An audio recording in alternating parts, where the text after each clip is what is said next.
Hi friends, நம்ம இன்றைக்கி கத்திரிக்காய் குழம்பு செய்ய போகிறோம். கடையை வச்சுட்டேன். எண்ணெய் பாருங்கள், கொஞ்சம் நிறையா சேர்த்துருக்கேன். இந்த அளவுக்கு எண்ணெய் சேர்த்துக்கோங்க. கத்திரிக்காய் பாருங்கள், இந்த மாதிரி நல்லா கொழுந்து கத்திரிக்காயாக பாருங்கள், விதையே இல்லை பாருங்கள். இந்த மாதிரி எடுத்து நல்லா கட் பண்ணி வச்சுக்கோங்க.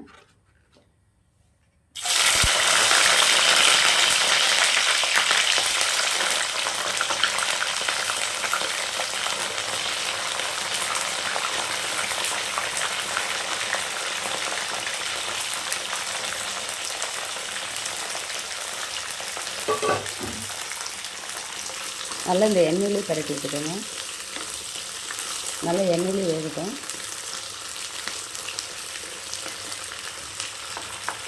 அப்படிங்கிறதுல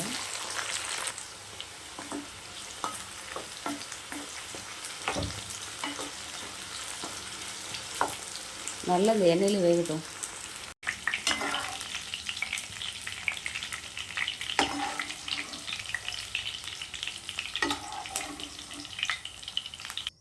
கடுகு உளுத்தம் பருப்பு சேர்த்துக்கலாம்.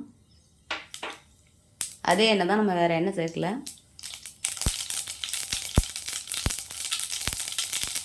வெந்தயம் கொஞ்சம் சேர்த்துக்கோங்க. பூண்டு பாருங்கள், சின்ன சின்னதாக அப்படி கட் பண்ணி வச்சுருக்கேன். பூண்டு சேர்த்துக்கலாம்.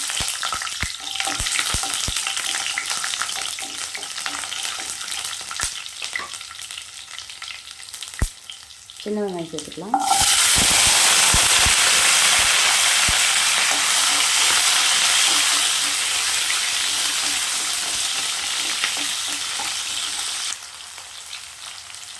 மஞ்சள் சேர்த்துக்கோங்க.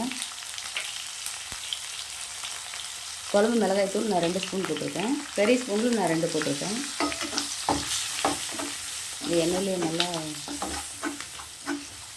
பாருங்கள், இந்த எண்ணெயில் நல்லா கிளறி விட்டால் தான் ரொம்ப நல்லாயிருக்கும். எண்ணெயில் போட்டு பாருங்கள், ரொம்ப மணமாக இருக்கும்.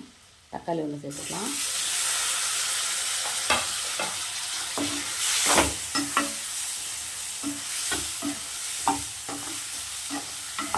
நல்லா எண்ணெயில் போட்டு செஞ்சோம் அப்படின்னா தான் நல்லா கம்மன்னு வாசமானமாக இருக்கும். குழம்பும் டேஸ்டியாக இருக்கும். அதுக்காக தான் நான் எண்ணெயில் சேர்க்குறது.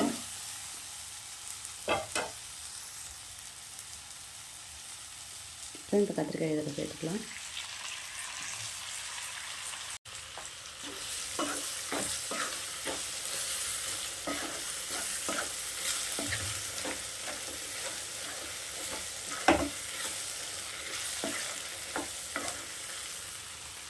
இது நல்லா வேகட்டும். ஒரு 5 நிமிஷம் பார்க்கலாம். பாருங்கள், இந்த மாதிரி நல்லா ஒரு லெமன் சைஸ் புளி எடுத்துக்கோங்க.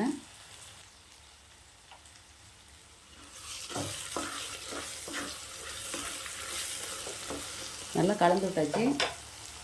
இப்போ நம்ம புளி கரைசல் சேர்த்துக்கலாம்.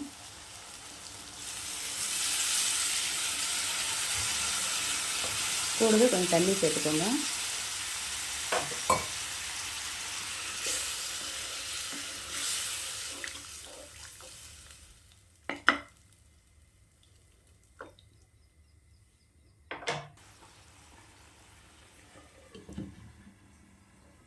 ஒரு 10 நிமிஷம் இருக்கட்டும் போதும்.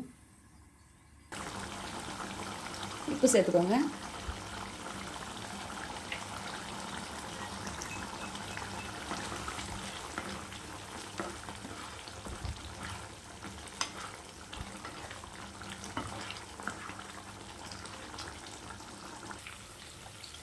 பாருங்கள், நல்லா கத்திரிக்காய் குழம்பு ரெடி ஆயிடுச்சு. சரிங்களா, எண்ணெய் பிரிஞ்சு வந்திருக்கு. அவ்வளோ டேஸ்டியாக இருக்குது பாருங்கள், நல்லா மணமாக இருக்குது. இதேமாதிரி நீங்களும் உங்கள் வீட்டில் செஞ்சு பாருங்கள். செஞ்சு பார்த்துட்டு எப்படி இருக்குன்னு எனக்கு ஒரு கமெண்ட் பண்ணுங்கள், லைக் பண்ணுங்கள், ஷேர் பண்ணுங்கள், ஒரு சப்ஸ்கிரைப் பண்ணிடுங்க. இதை நம்ம இப்போ ஒரு பிளேட்டில் மாற்றிக்கலாம்.